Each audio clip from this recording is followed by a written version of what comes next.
ఒక big breaking చూస్తూ ఉన్నాం. ఇంతకు ముందే కాళేశ్వరం మాజీ ఈఎన్సీ ఎవరైతే ఉన్నారో హరిరామ్ ఇంటిపై ఏసీబీ యాంటీ కరప్షన్ బ్యూరో పెద్ద ఎత్తున దాడులు చేస్తున్నట్టుగా తెలుస్తోంది. వారి ఇంటిపైన అదేవిధంగా ఇంకా కొంత ఆఫీసులు ఏవైతున్నాయో అన్నిటిపైన కూడా అనుమానం ఎక్కడైతే ఉన్నాయో అక్కడ అన్ని ఇంటిపైన కూడా పెద్ద ఎత్తున సోదాలు చేస్తున్నట్టుగా తెలుస్తోంది. గతంలో కాళేశ్వరం ప్రాజెక్టు విషయంలో ఎన్డీఎస్ఏ నిన్ననే పెద్ద ఎత్తున ఒక రిపోర్ట్ ఇవ్వడం జరిగింది రాష్ట్ర ప్రభుత్వానికి. అదేవిధంగా కాళేశ్వరం కమిషన్ చైర్మన్ ఎవరైతే ఉన్నారో పినాకి ఘోష్ ఆధ్వర్యంలో చాలా పెద్ద ఎత్తున ఈరోజు కాళేశ్వరం కమిషన్ సంబంధించిన విచారణ కొనసాగుతూ ఉంది. ఈ క్రమంలో 400 పేజీల రిపోర్ట్ కూడా రెడీ అయిందనే విషయం కూడా బయటికి రావడం జరిగింది.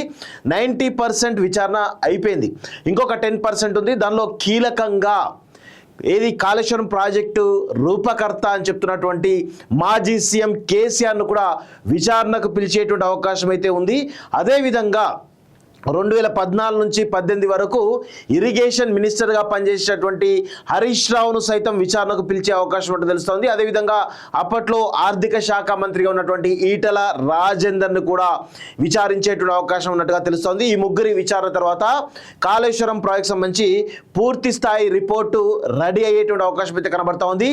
దానికి ముందే ఎన్డీఎస్ఏ రిపోర్ట్ వచ్చినటువంటి ఒక్కరోజు గ్యాప్లోనే ఎవరైతే కాళేశ్వరం మాజీ ఈఎన్సీ ఎవరైతే ఉన్నారో హరిరామ్ పైన చాలా పెద్ద ఎత్తున ఏసీబీ దాడులు చేస్తున్నట్టు తెలుస్తోంది.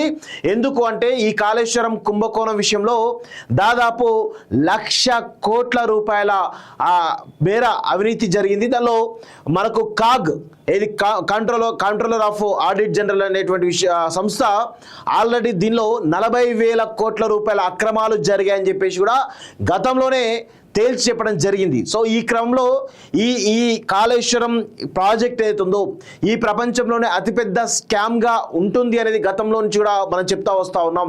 ఈ క్రమంలో ఏసీబీ హరిరామ్ పైన దాడులు జరగడం ఏదైతుందో నిజంగా ఇదొక తెలంగాణలో పెద్ద సంచలన వార్తగా మనమైతే చెప్పొచ్చు. దీనిపైన ఇంకా ఎలాంటి పూర్తి సమాచారం అయితే రాలేదు. ఏసీబీ రైడ్ జరుగుతున్న క్రమంలో అక్కడ ఏ విధమైనటువంటి అవినీతి ఆస్తులు మరి వస్తాయో ఇవన్నీ కూడా ఈరోజు ఆసక్తికరంగా అయితే కనబడతా ఉంది. మొత్తానికైతే సీఎం రేవంత్ రెడ్డి నాయకత్వంలో కాళేశ్వరం దీనిపైన పెద్ద ఎత్తున విచారణ జరుగుతున్నటువంటి ఈ క్రమంలో ముఖ్యంగా పినాకి ఘోష్ ఎవరైతే ఉన్నారో జస్టిస్ తను చాలా కీలకంగా వ్యవహరిస్తున్న విషయం చూస్తా ఉన్నాం. ప్రతి అంశాన్ని కూడా క్షుణ్ణంగా పరిశీలిస్తూ క్షుణ్ణంగా స్టడీ చేస్తూ పెద్ద ఎత్తున దాన్ని ముందుకు తీసుకుపోతున్న విషయం అయితే చూస్తా ఉన్నాం. ఆల్రెడీ ఆ కమిషన్ యొక్క కాల పరిమితి రోజు రోజుకు పెరుగుతూ వస్తూ ఉంది తప్ప పెరుగుతూ వస్తూ దానిలో కీలకమైన విషయాలు కూడా పెద్ద ఎత్తున సోదాలు అంటే దానిలో క్షుణ్ణంగా స్టడీ చేస్తున్నట్టు కూడా తెలుస్తూ ఉంది. సో ఈ క్రమంలో మరి ఏసీబీ హరిరామ్ పైన జరుగుతున్నటువంటి ఏసీబీ దాడులు జరుగుతున్నటువంటి క్రమంలో ఎలాంటి విషయాలు బయటకు వస్తాయనేటువంటి చర్చ అయితే మొదలైంది. చూద్దాం మరికొద్ది సేపట్లో ఏసీబీ ఎలాంటి ప్రకటన చేస్తుందో చూస్తే కనుక మనకు క్లారిటీ వచ్చే అవకాశం అయితే కనబడతా ఉంది. మిత్రులారా, విదేశాల్లో ఉన్నత విద్యను చదువుకోవాలని అనుకుంటున్నారా? అయితే వెంటనే ఫ్లైగ్రాండ్ ఓవర్సీస్ ఎడ్యుకేషన్ కన్సల్టెన్సీని సంప్రదించండి. మీ విదేశీ కలలను సాకారం చేసుకోండి. ఫ్లైగ్రాండ్